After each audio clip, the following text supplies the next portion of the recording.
بسم اللہ الرحمن الرحیم۔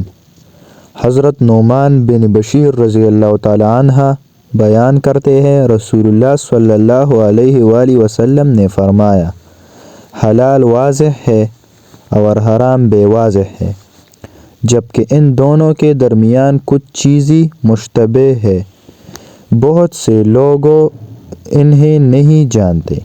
پس جو شخص شبہات سے بچ گیا تو اس نے اپنی دین اور اپنی عزت کو بچا لیا، اور جو شخص شبہات میں مبتلا ہو گیا تو وہ حرام میں مبتلا ہو گیا۔ جسے وہ چرواہا جو چراگاہ کے آس پاس چراتا ہے تو قریب ہے کہ وہ اس چراگاہ میں بھی چرائے گا۔ سن لو، بے شک ہر بادشاہ کی ایک چراگاہ ہوتی ہے۔